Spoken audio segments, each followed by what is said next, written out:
Hello, welcome to Lazada Insider, featuring knowledge that makes a difference. We share trusted insights, forward-looking perspectives, and exclusive expert interviews to keep you ahead of the curve. Hello, everyone.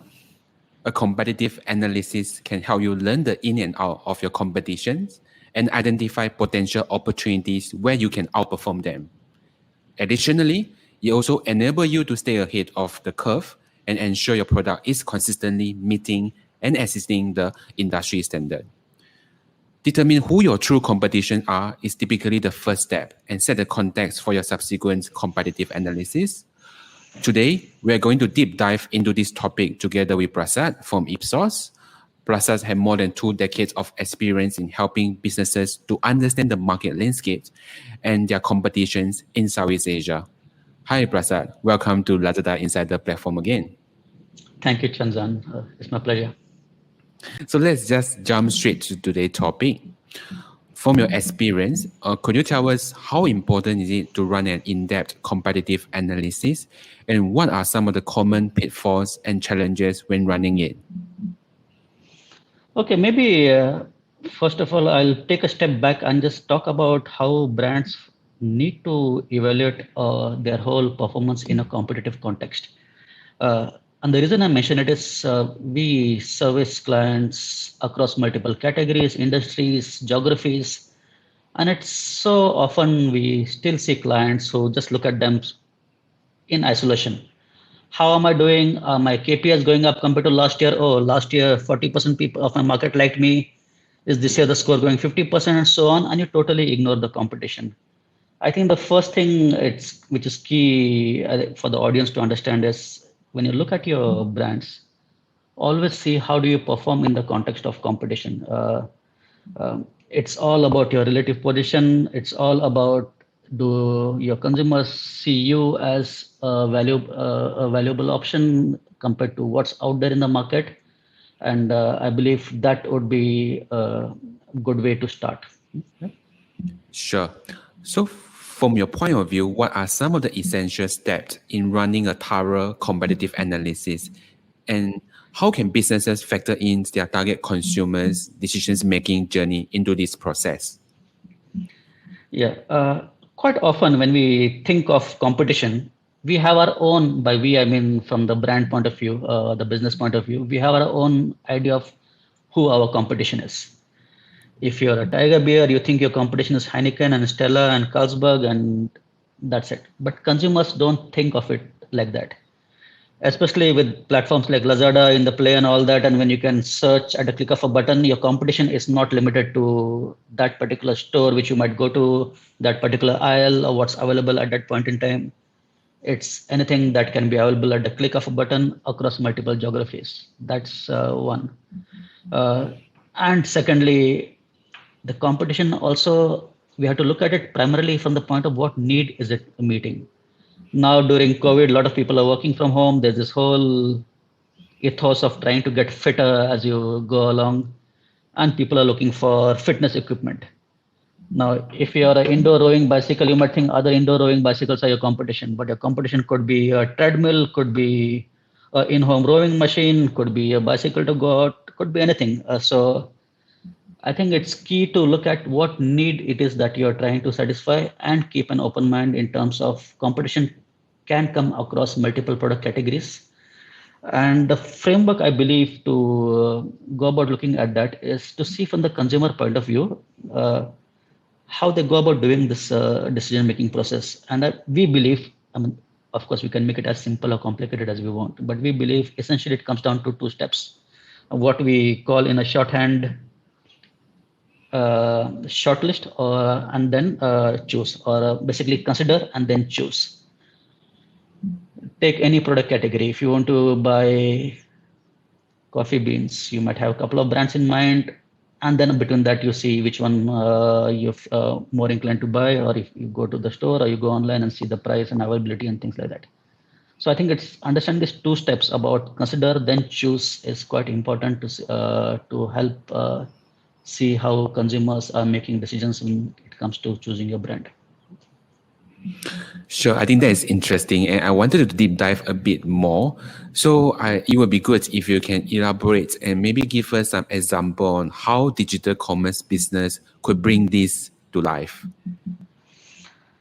Well, digital commerce is a game changer. I mean, that's cliche to say it, but that's quite true. For the simple fact that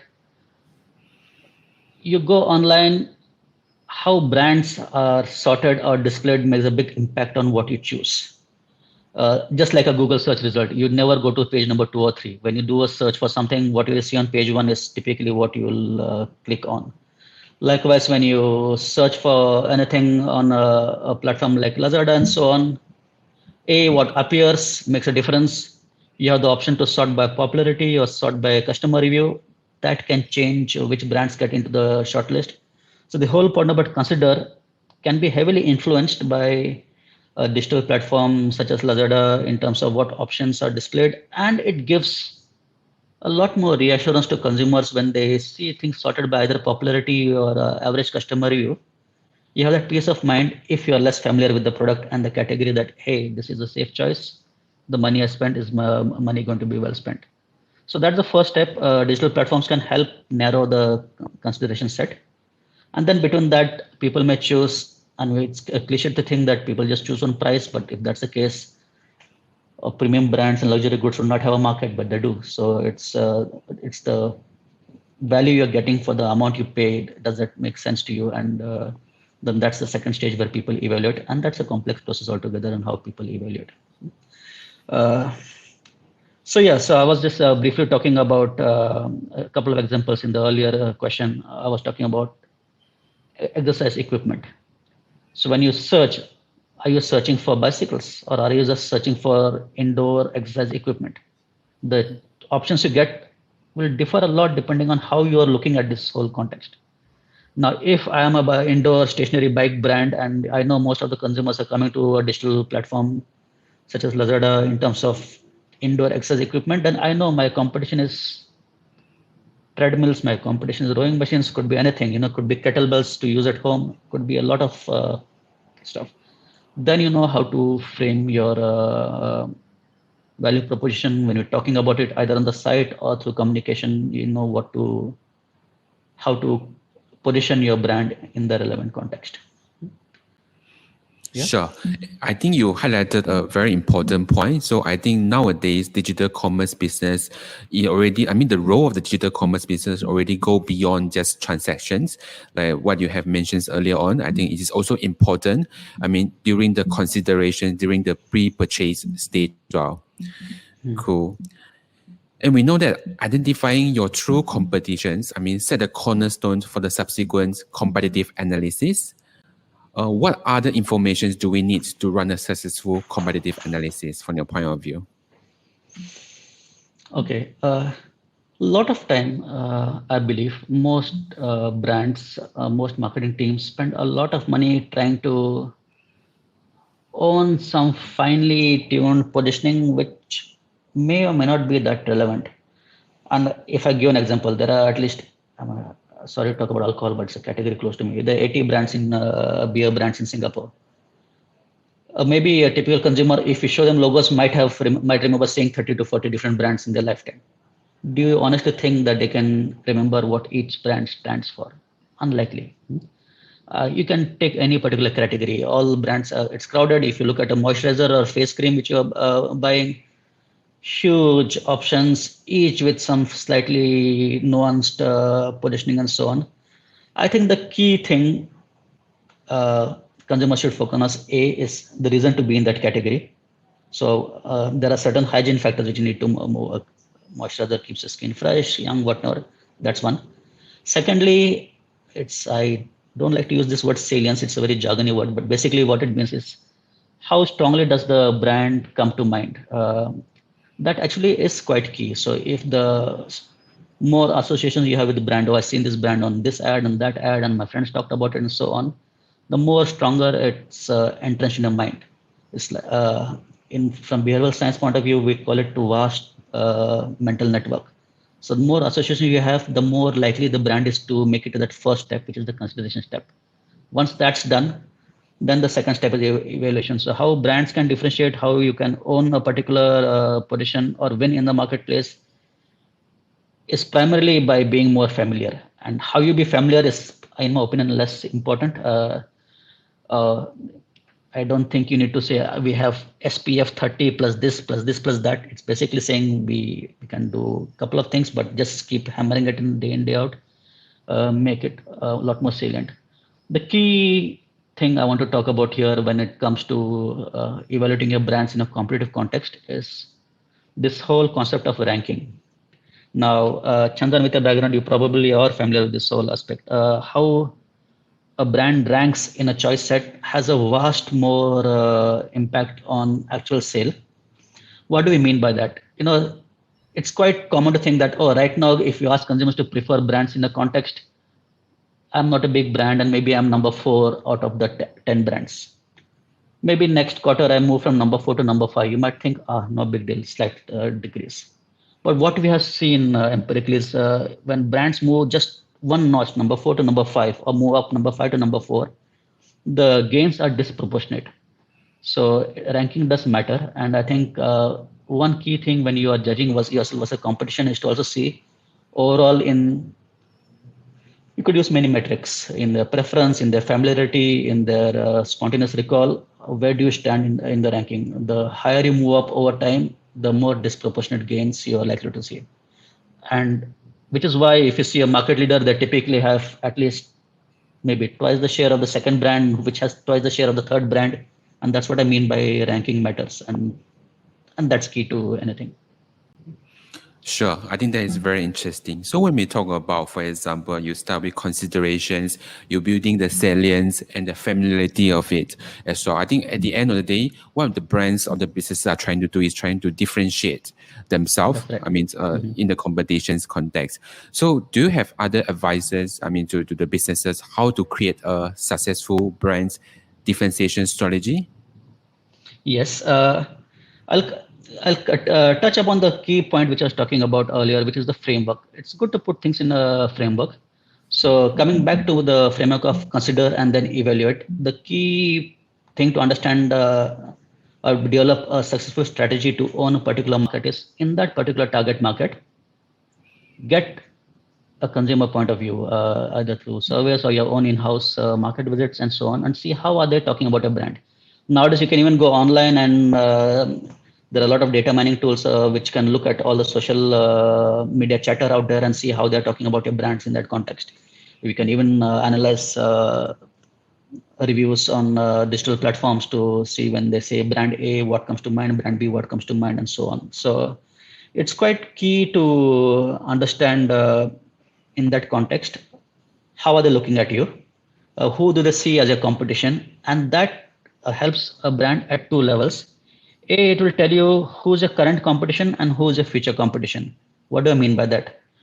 If we do a study on any snacking products, if you're into healthy baked nuts and so on, you might look at the current competition, which are other baked nut brands. But if you see other options being yogurt and fruit juices and stuff like that, doesn't mean you have to go in that category, but it just means that when you talk about a brand, you position your benefits in those contexts and not just benchmark it to the short-term category. So I think it's key for brands and clients to do some market assessment to see how do consumers talk about us.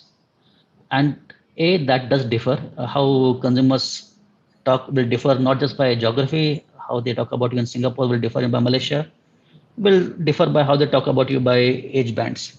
And I'll give you a very different example. So can't name a brand, but we are doing some work for a major global beer brand. And in Singapore and Malaysia, they noticed that the sales aren't that good among the young, late teenagers, 20 plus group. It's changing a lot. And when we look at how consumers talk about it, at least in that particular age group, the early 20s and so on, what need was beer fulfilling? They have not had experience with the category for long, like those 40 plus. So it's a different mindset. They were looking at beer as a place to hang out with your buddies or your kakis, as you call them in this local context, hang out with them, bond over them, and it was a means towards bonding.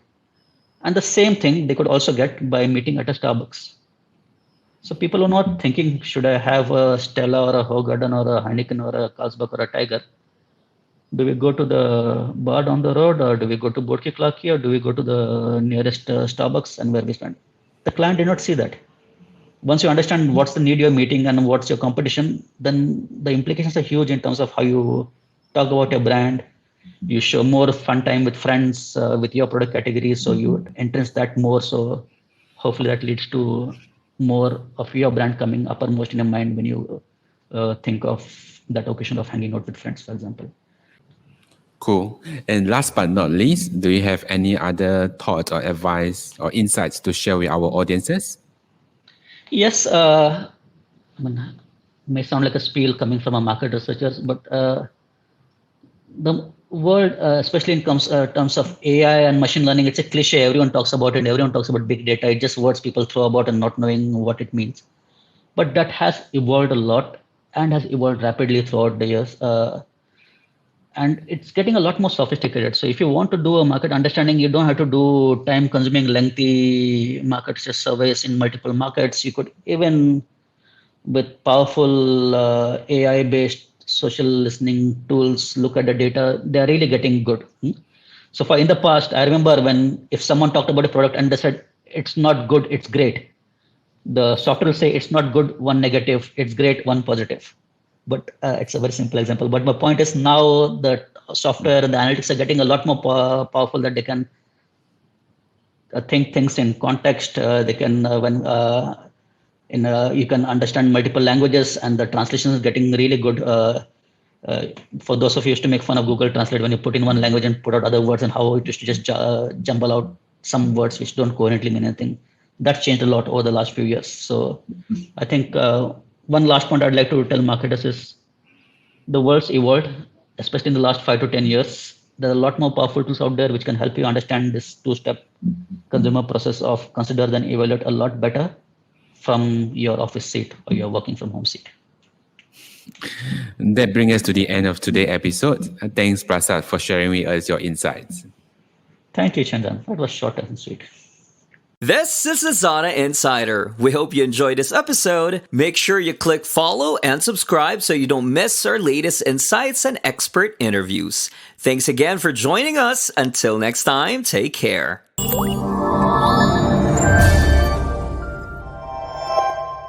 Lazada.